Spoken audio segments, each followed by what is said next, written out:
Hello there, good morning and welcome to Joy News Desk with me, Emefa Akosia Adeti. This morning, our headlines. President John Mahama asked Attorney General Dr. Dominic Ayine to commence investigations into reports of corruption uncovered by the oral team.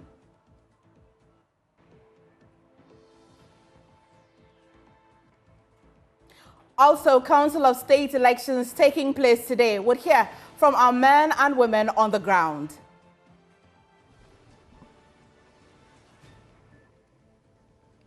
From Greater Accra region, my name is Collins Frimpong, and I'll be reporting live. We've got these plus business update on our desk. Please stay.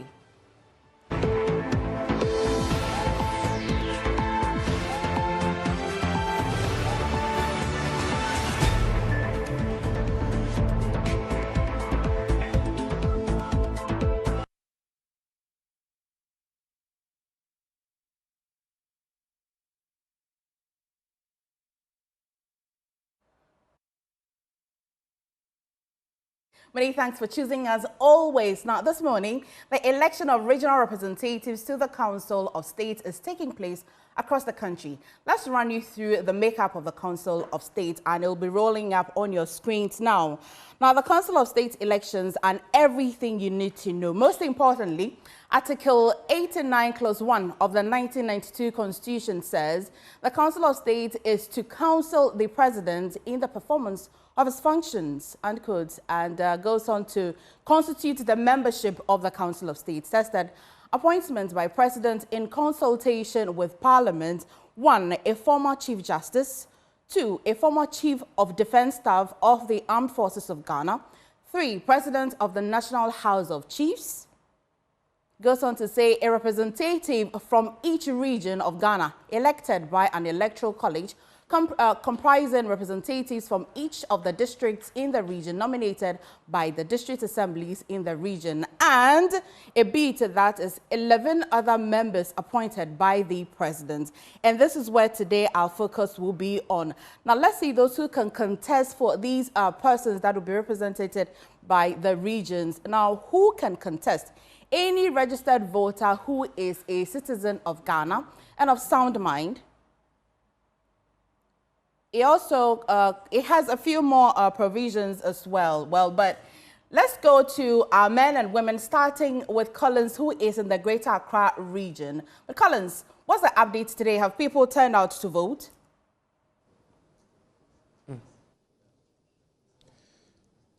Right. So the elections started exactly at 7 a.m. as scheduled by the EC, and expected to end at 5 p.m. today.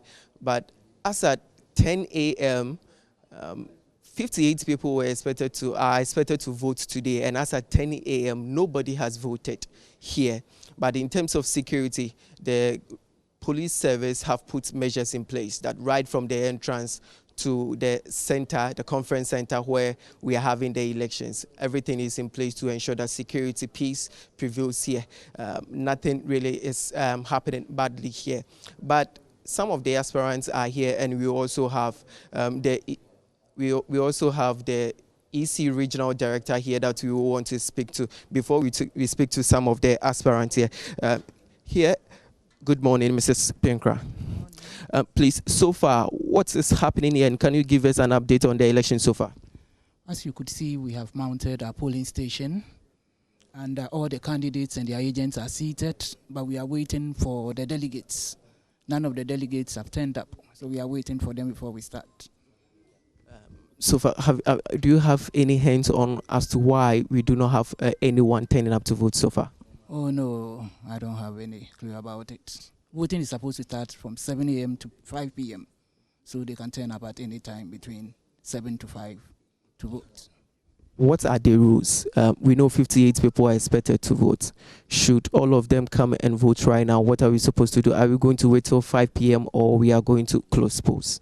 Well, if they should all come by 12 or 1 o'clock, that's it. We'll end the poll. But we'll wait till the last person comes before we close.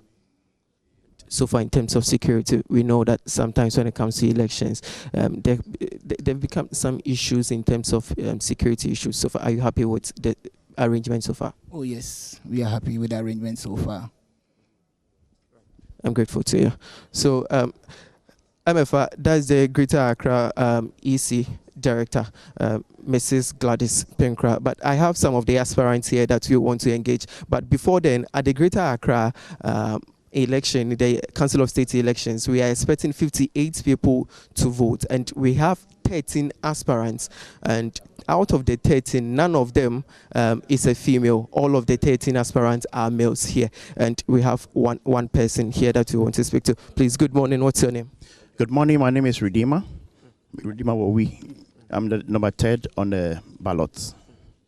So far, what do you make of the election so far, the process? I mean, the process is so disappointing because we expect everybody to be here by now for us to start, but it's rather unfortunate that none of the delegates are around. Do you have an idea as to why none of the delegates so far has come to vote? Well, information reaching me at the background indicate that some are being kept or camped somewhere by other aspirants. So the accusations the accusation you are making is that the delay of the delegates coming to vote is because one of the aspirants has camped them. That's right. That's a correct one. Do you have an idea of who is behind that? They are not able to disclose who the aspirant is, but we believe in that it's one of the top members among us. Right. Right. Thank you. Right. So that's one of the aspirants, Mr. Santimer, who claims that, or making accusations as to why some of the delegates so far, none of the delegates so far has come to vote. We are expecting 58 delegates here, and as at 10 a.m., we do not have anybody here to vote. Here we have more of the aspirants that we want to engage. Good morning. Good morning. Please, your name?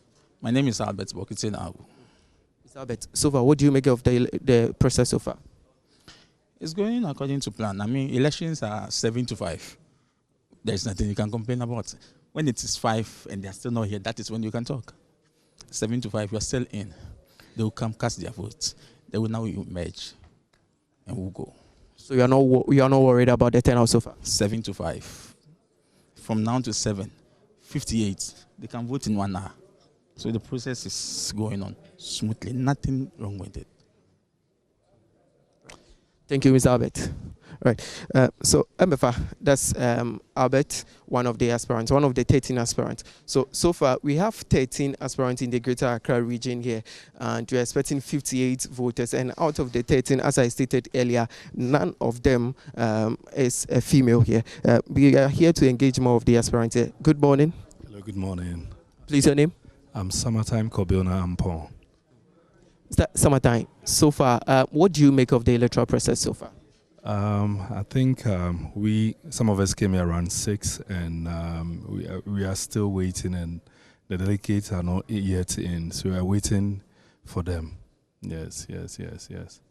How impressed are you when it comes to the voter turnout so far? 10 a.m., no votes yet. So let's see. Let's still wait. I don't know. I want them. Apparently, I learned some of them are in, so let's wait and see how it goes. Yes. Okay. Thank you. All right. So we just heard some of the aspirants who are contesting. 13 of them are hoping to be elected onto the Council of State or represent the Greater Accra. 1 out of the 13 is going to represent the Greater Accra on the Council of State, and none of them is a female. We are expecting 58 voters here from now till 5 p.m. We expect that all of them, or at most some of them, will come and vote. But as at 10 a.m., we do not have any votes here at the Greater Accra Council of State elections in the Greater Accra Metropolitan Assembly head office. Well, thank you so much, Collins. Collins bringing us update from the Greater Accra, from Greater Accra here, where persons who are vying to be part of the Council of State are representing. We have 13 aspirants, 58 delegates who are supposed to be voting, and as of 10 a.m., we do not have a single one of the delegates showing up to vote. But it's still at the early hours of the day. We'll keep an eye on that, and then we'll bring you updates. But away from the Greater Accra region, let's take you to Bono East, where my colleague Anas Sabit is on standby to bring us updates. Anas, what is it like in the Bono East region?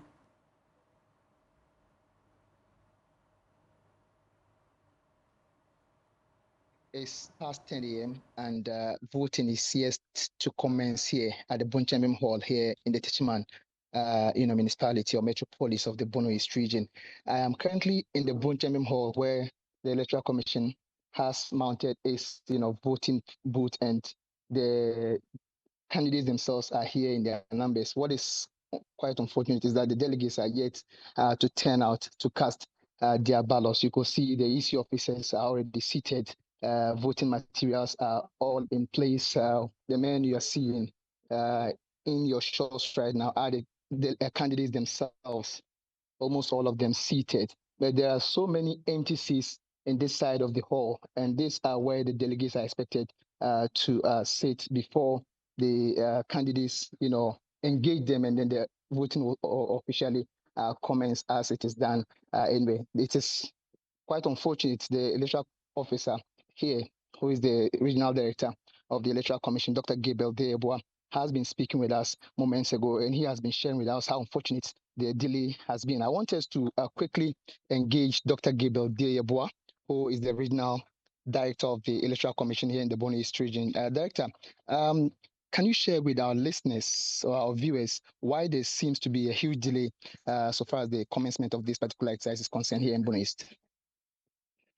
I think the simple answer is that the delegates who are supposed to and cast their votes have not come. And if they don't come, we cannot start. So we are still waiting for them. Any reason why? Have you heard from them why they are not here yet?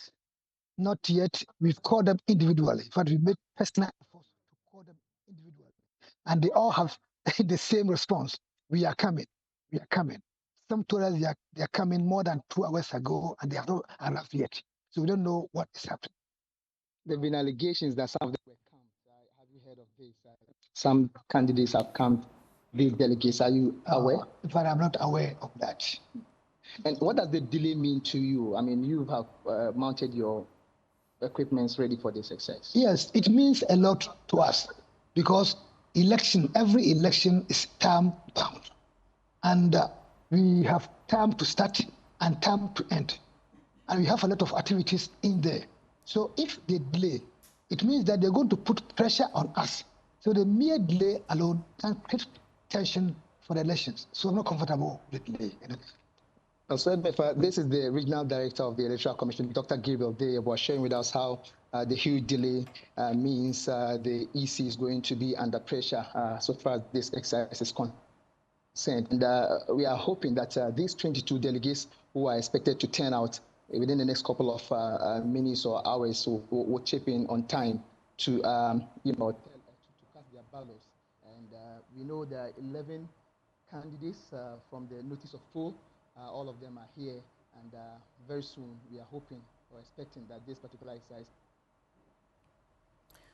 Well, we'll still take you back to the Bono East at some point to get an update as to whether the 22 delegates that were expecting to turn out to vote for a representative who will represent that region in the Council of State will show up eventually. So something quite similar happening at Accra here as well. Let's see whether there's something different happening in the northern region as to whether delegates have shown up or they've turned out and voting has started. It's past 10 a.m. Arrangement was that it was going to be starting at 8 a.m. Let's go to the northern region where my colleague Martina Buguri is on standby. Martina, let's know it's past 10 a.m. in Accra here. Delegates haven't shown up.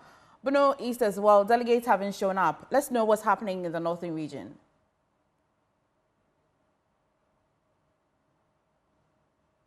If you'll unmute, please.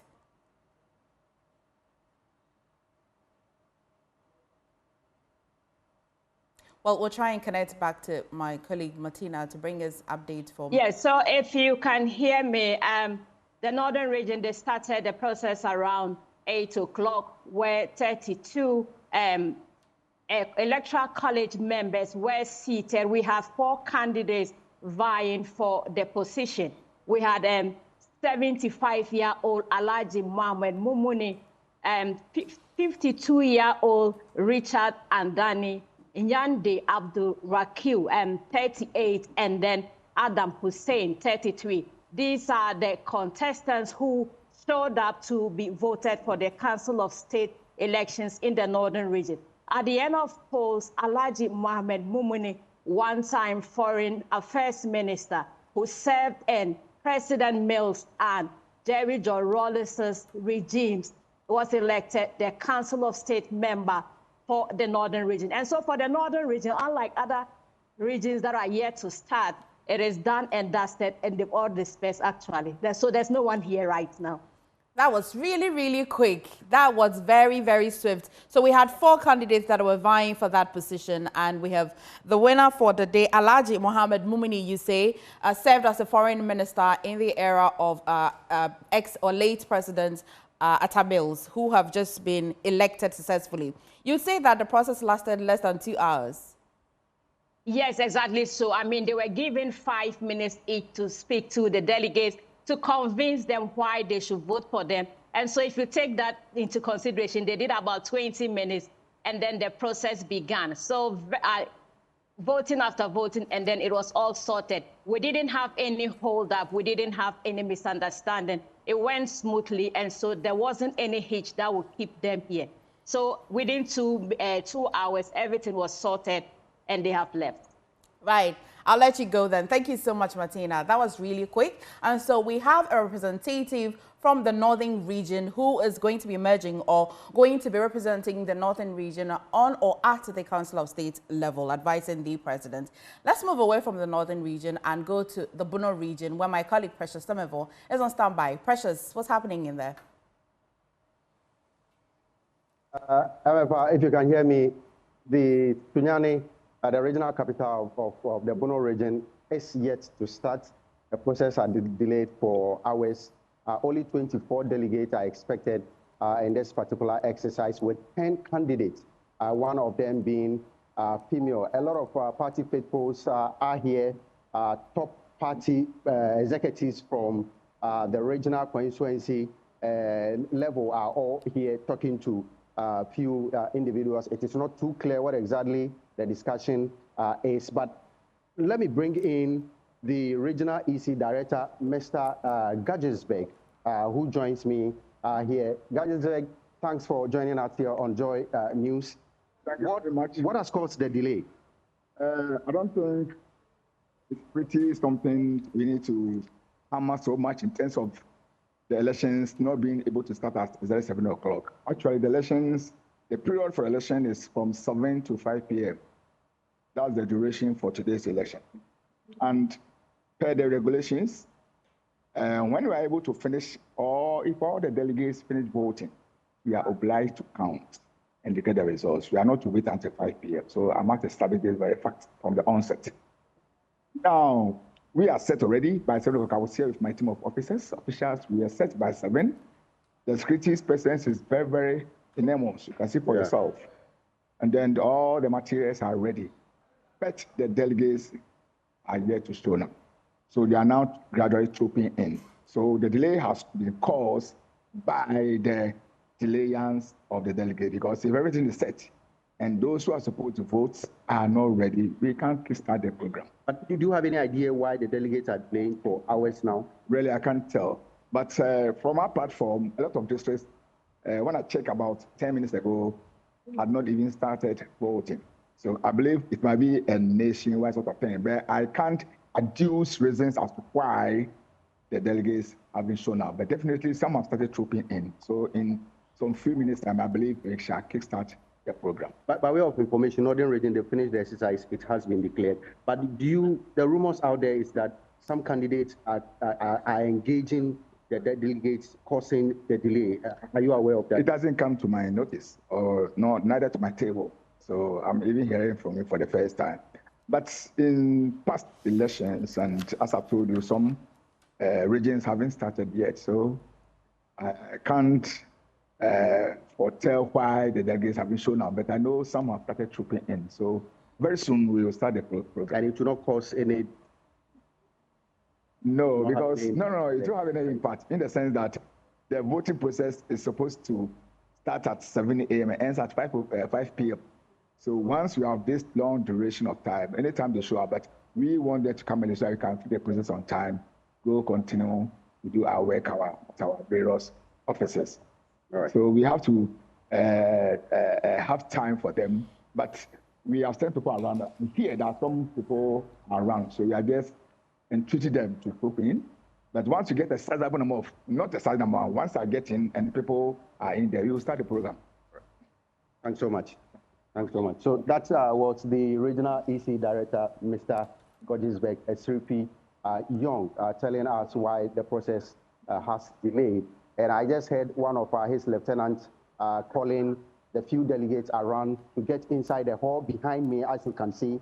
And just also to tell you, the regional minister, the new regional minister for the region is here, as well as the regional police commander. They are all here to ensure that the process goes on as smooth as possible. As I said, a lot of party faithfuls here. You can even see some party paraphernalia around.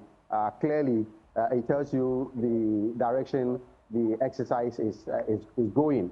People clearly want their favorite relative to party affiliations to win. One concern I must put on record, it's some of the delegates during their campaign period promising to facilitate development, an issue that some residents have been asking that since when the Council of State members become development agents. But it is not clear how exactly they intend to facilitate development in the region when given the nod from the 24 delegates, 2 from each district in the Bono region. Remember, we have only 12 districts in the Bono region. 10 candidates, one of them being female, and hopefully the exercise will start soon, and we'll bring you more updates here from Sunyani. Thank you so much, Precious. Bringing us update from the Bono region, and not very novel situation happening over there, as same as in the Greater Accra region and also the Bono East region, unlike the Northern region. There's some delays as well. But let's take you to the Western region, where Ina Thalia is on standby to bring us updates. Ina, what's going on? Yes, so the election has started here in the Western region at the Regional Coordinating Council. 9 candidates are vying for the position. We have 28 delegates voting. It has started, I'm sure within the next 20 minutes, they should be done, and then we would be out of here. It has been calm so far. There is the presence of police and then delegates and then other officials around here. So for the Western region, the election has been very calm. It's ongoing inside the Regional Coordinating Council. Have you seen any of the candidates around? No, none for now. I've not seen any for now. Okay, and you'd say that the process started exactly at 8? It didn't start at 8. It started a few minutes after 10 a.m. Okay. All right, then it means that because of the numbers, it's going to be ending a little quicker than expected. Sure, very quick, because these are just 28 people and it has started. The last time I checked, they had about 16 people already voting. So I'm sure by now they should be getting to close of the election here in the Western region. Thank you so much, Ina. Would bring you who probably would emerge as the winner of that elections in the Western region. But let's engage a little further on this. Let's talk to Dr. Amache Boateng, political scientist with the KNUST. But I'm quite concerned, apart from what the... Thank you so much for joining us this morning, Doug. But I'm concerned, apart from what the Constitution provides, that the President then nominates the persons who are going to be part of the Council of State, and that would be approved by Parliament. This particular decentralization of the nomination, because then it's the people in that region that are going to be voting. Let me understand the amount of power they would have in representing on the Council of State. Would it matter at all? Thank you for having me. Let me say good morning to your viewers. The power is the one established by the Constitution.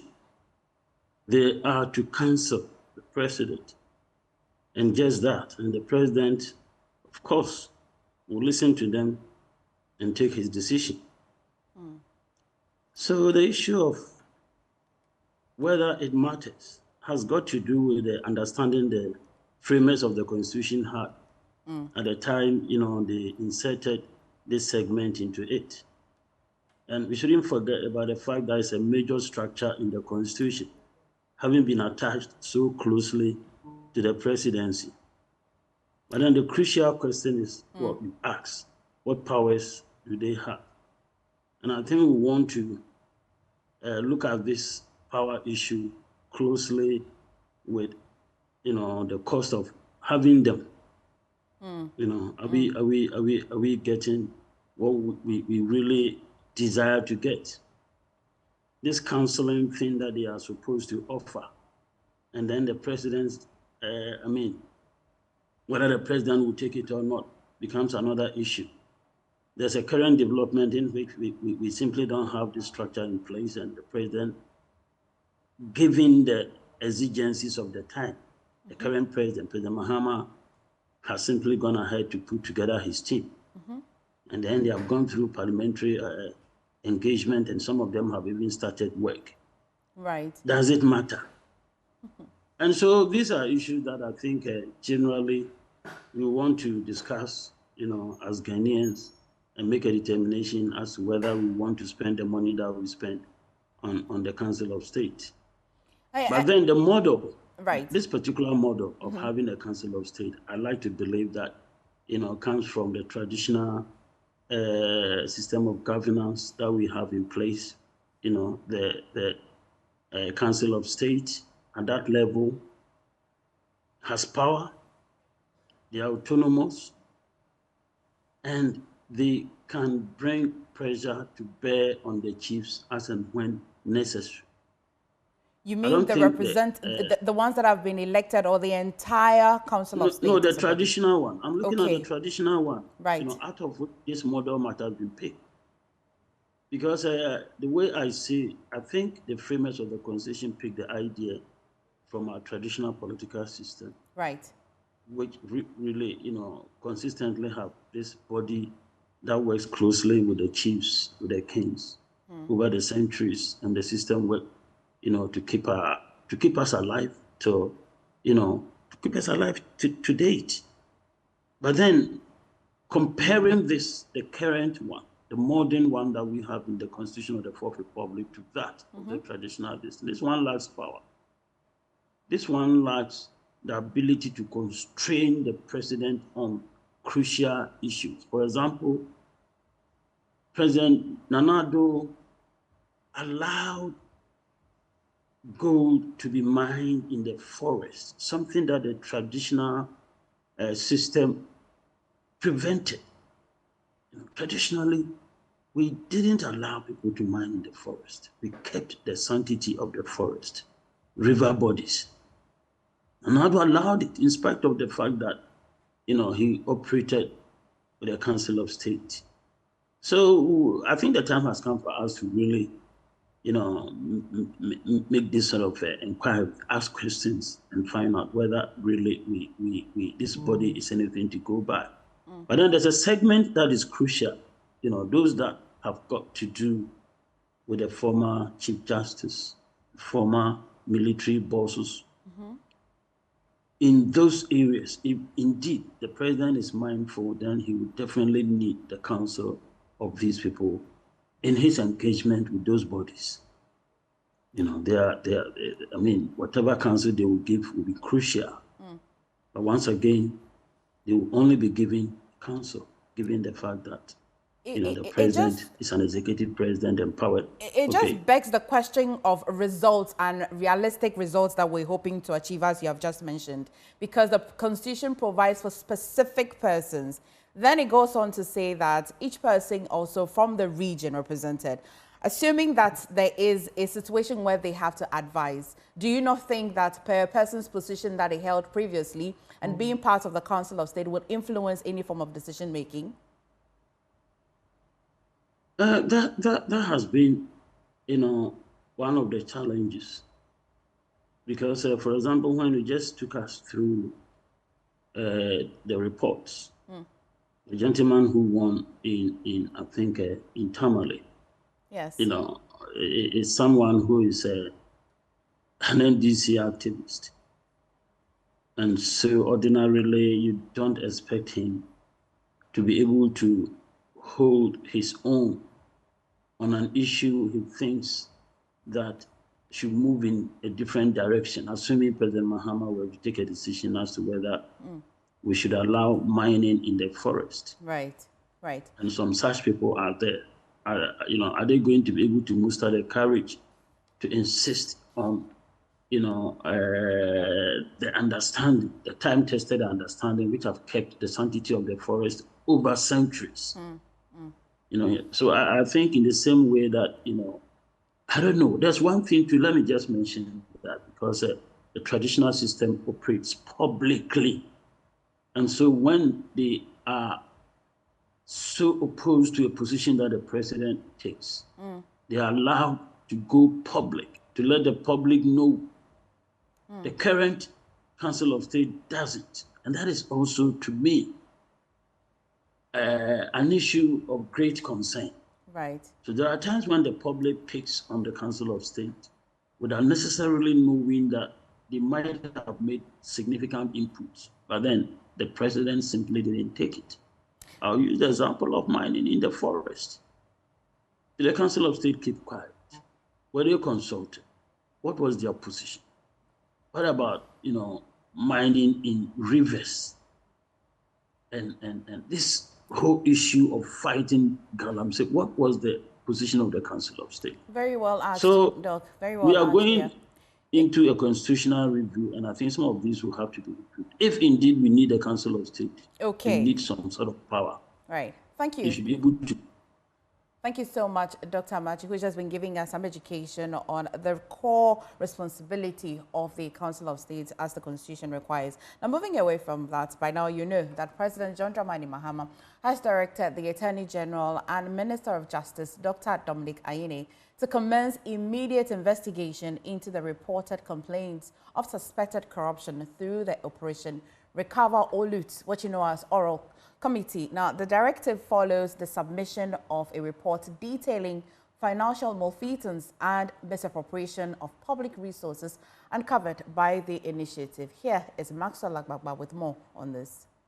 Jubilee House, where the members of the Oral Committee just finished presenting their report to the President, and the President also forwarded it to the Attorney General right there, presented it to the AG for the next phase, to take place. The chairman of the Oral Committee, Samuel Okudito-Ablakwa, said the total value of 36 financial cases reviewed was $20.49 billion. He said the estimated value of state lands reviewed was $702.8 million, with the total estimated value of all cases reviewed standing at $21.19 billion.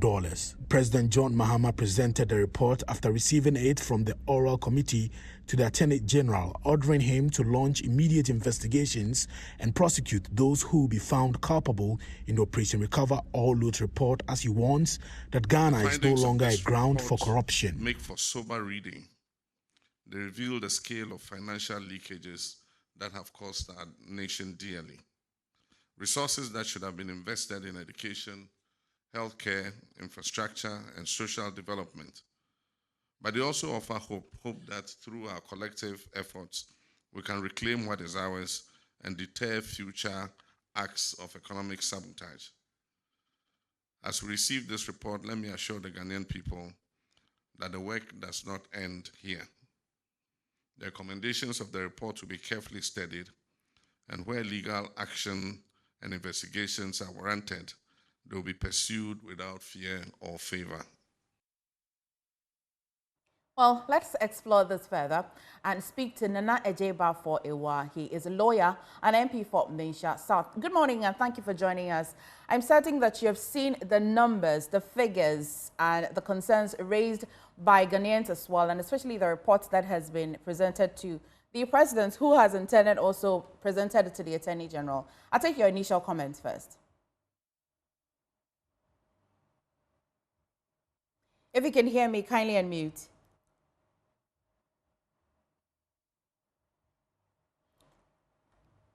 Good morning and thanks for this opportunity. My first comment is that we should always embrace every action of the state that would fight corruption, protect the national purse, for the benefit of the entirety of Ghana. And so if this objective can be met by what has been done, I don't think there's a problem. However, we need to do so in a manner which is lawful, in a manner which is consistent with the Constitution. And so we are waiting to see whether what they have done will stand the test, the legal test in our courtroom. That's my initial test. What would that mean? What would that test mean? The test means that if you want to prosecute somebody based on this, or you commence prosecution based on this, whether even the evidence they have presented will be considered even admissible in our courts, is also another thing altogether. I'm yet to see the documents, and so I'm not able to comment on it. And that is why I gave that initial position. So you may want us to proceed to look at the entirety of the exercise. Very respectfully, if you're going to let me take the liberty to speak to that. You have the liberty, go on. Good. Now, what really, what I'm inspired by President Mohammed's comments or speech when he received the report. He said that he's happy that this would help us reclaim what is ours. Yes, it is good if it can help us reclaim what is ours. It will be consistent with the Constitution, which is to protect state assets. But the fundamental question is whether it will lead to the desired deterrent. Because I also see that he said, it will deter future happenings. But the question is, will it lead to the deterrent? First and foremost, even before the oral report was received, persons that had been charged by previous government, right, had been let go by the President Mahama administration. And so if President Mahama is genuinely interested in deterrence, I am of the view that he should have allowed that prosecution to come to an end, so that if anybody was innocent, he will be discharged, he will be acquitted and discharged. And if anybody was found guilty, that person would have been convicted and sentenced, right? That would have been proper deterrent, would have deterred members of the NDC themselves, who have now taken the reins of power, from committing similar offenses, knowing that some of their compatriots that committed similar offenses were punished. That would have been proper deterrence. It would have been proper deterrence, and also embolden the Attorney General to do prosecution, proper, do new prosecutions. That way, Ghanaians wouldn't have seen the Attorney General to be a partisan Attorney General. Very respectful. I use these words, very advisedly and with a very heavy heart, accompanied by a heavy tongue, because speaking about Dr. Ayeni, who is a good friend of mine, who I respect a lot, whose brains I admire, right? But his actions on this occasion, I think, is not proper for the fight against corruption. It weakens his hand when it comes to the fight against corruption.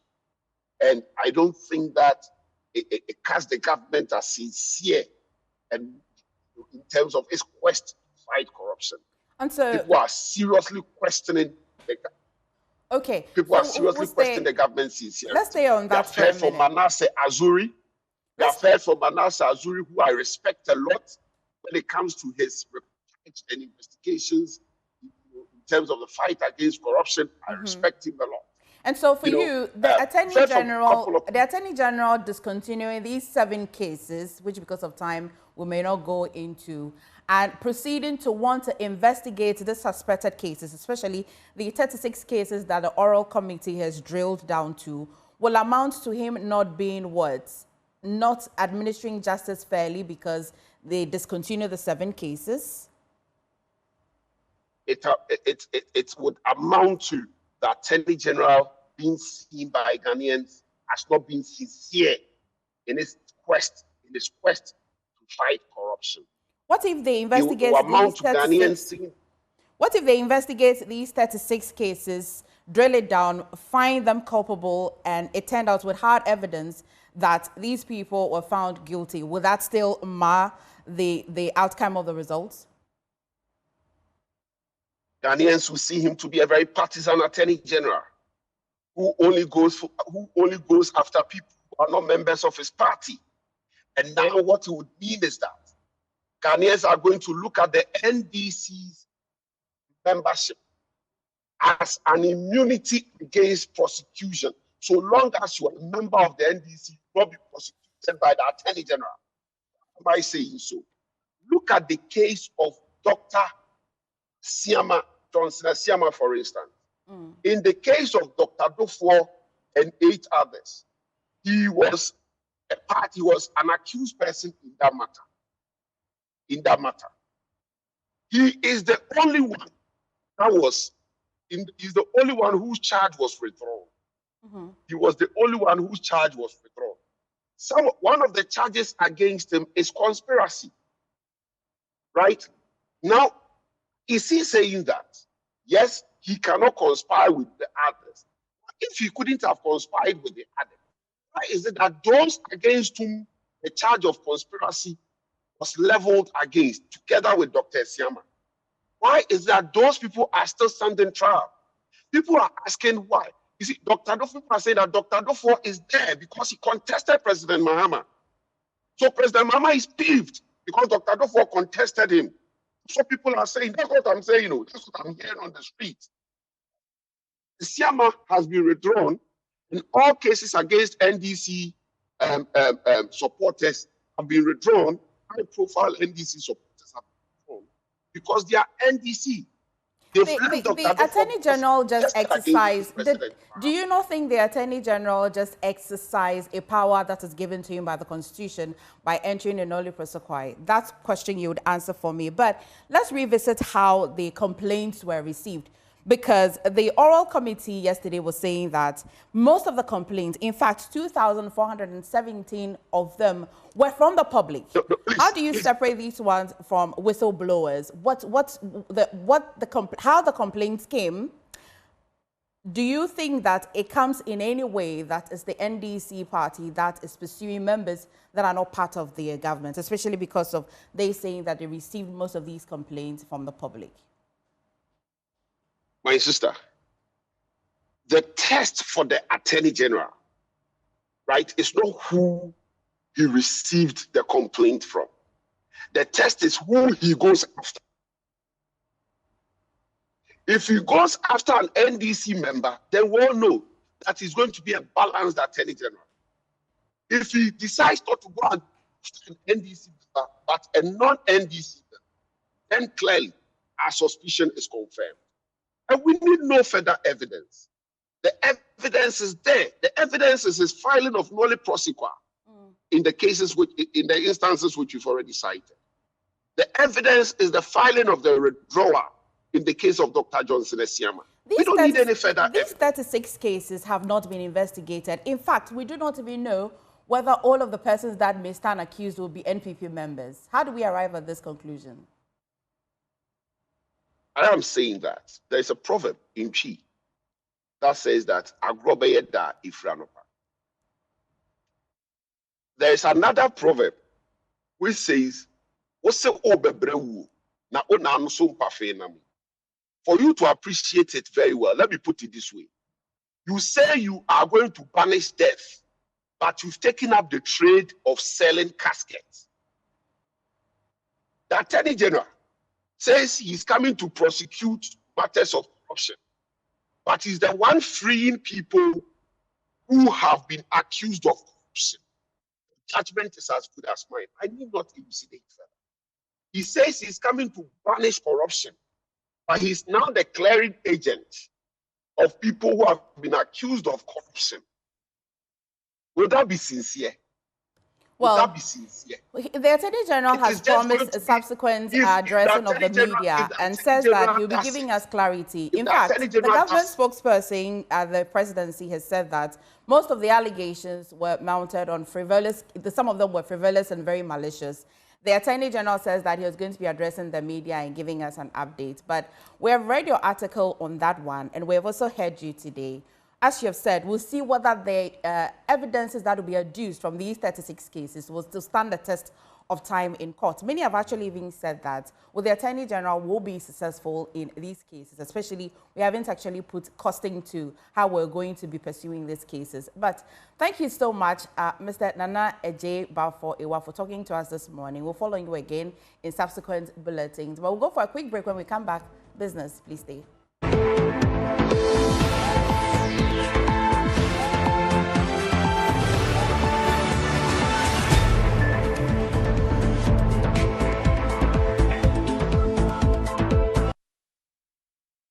Welcome back to Business on Newsdesk. My name is Winston Taki, and that's our first business story.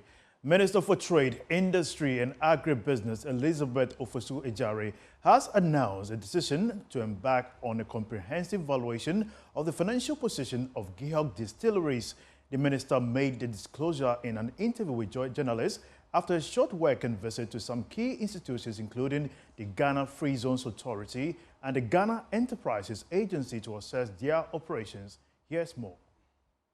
The working visit by the Minister for Trade, Industry and Agribusiness forms part of her assessment of the key export-led agencies in supporting the economy. After some tour of the distilling plant and certain key areas of the factory, the Minister is convinced that a comprehensive evaluation will help in identifying the right support for GIHOC.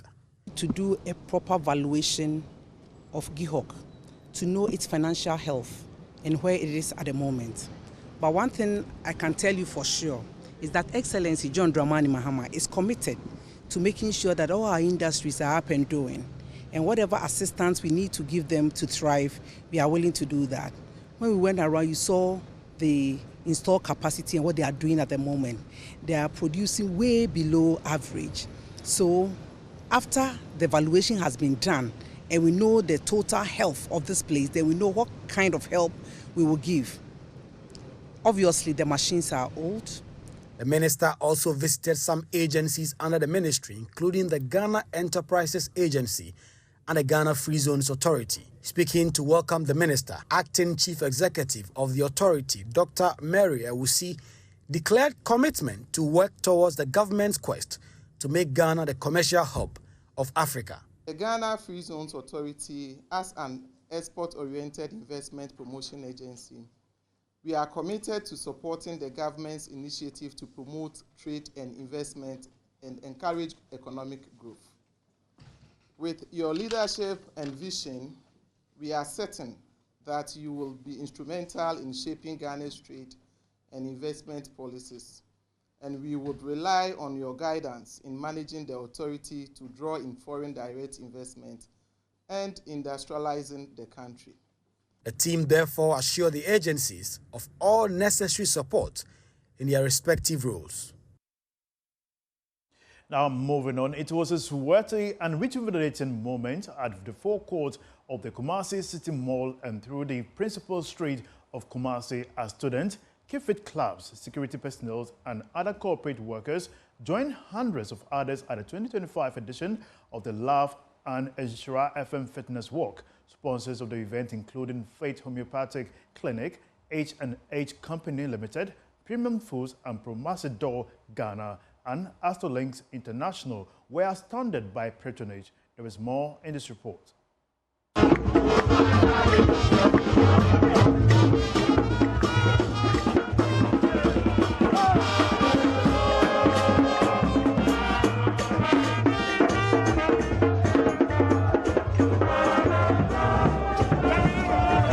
It's the 2025 edition of the Love and Ensura Health Walk. As you can see behind me, there are hundreds of people who have come out from their houses to participate in the walk. We started from the Kumasi City Mall. We are now at Ahoju. We are going to pass through Kejeti Edum all the way back to the City Mall.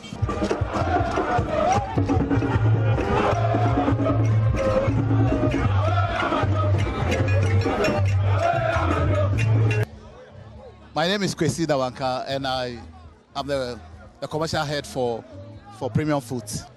Well, premium foods, we are noted of nutrition. I mean, we are mindful of people's nutrition and nutritional health of people. And so if we are having a health walk like this, it is well placed for us to be able to associate with. We have been with multimedia for the past, let me say, 5 years. Every time they are doing this kind of social gathering, we take this opportunity to sponsor them. So it is a privilege for us, say, to help the society through exercising and at the same time entertainment or entertaining the people. Yeah. Okay, it has benefited us a lot because last year it was massive, but this year I can say it's twice of what happened last year. We were able to share flyers that bears our contacts and locations. We also spoke to some institutions that they are here to give us an opportunity to go there to do free screening for them. Okay, so year in, year out, I think we've been around, and mostly we come around with Verna Water, but this time around we did come around with H&H for one particular reason. You know, many people are not really used to exercising because of their daily routine, going up and down, just work. But then when the opportunity arises for us to, you know, work out and, you know, get a lot more energetic for the coming weeks, I think is the best opportunity for us to come on board to, you know, give a quota so that people can, you know, have that energy towards the coming weeks.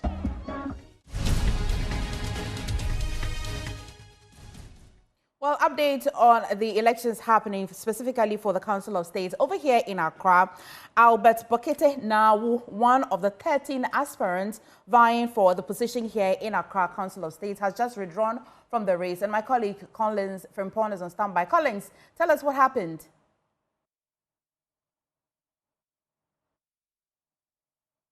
Hi, Collins.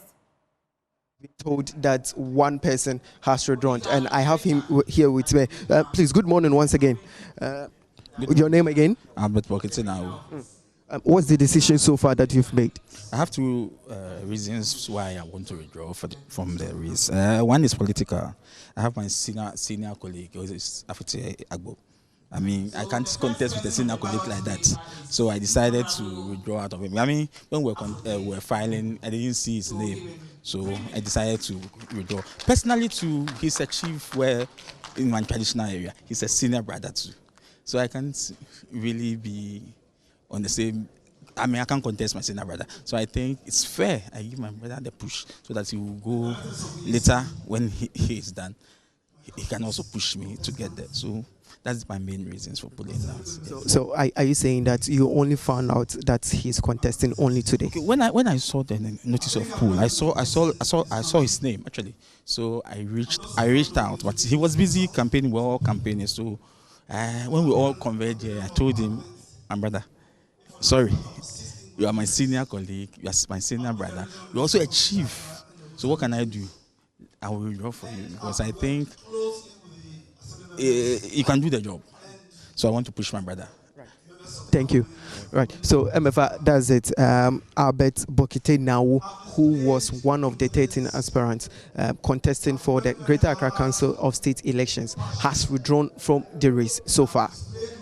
Thank you so much, Collins. Whilst at that, in the Western region, we have a winner. 32-year-old gold dealer Maxwell Boachi wins Council of State election in the Western region. We shall be bringing you updates as to who gets to win for which region. Stay with us here at Joy News. That's all for today on Joy News. That's with me, MFA Akosia Adeti. For more news, though, do log on to myjoyonline.com. And our top story this morning, Oral is a toothless committee. I won't respond to their call. Former Deputy Attorney General. Many thanks for choosing us. Please see you at midday.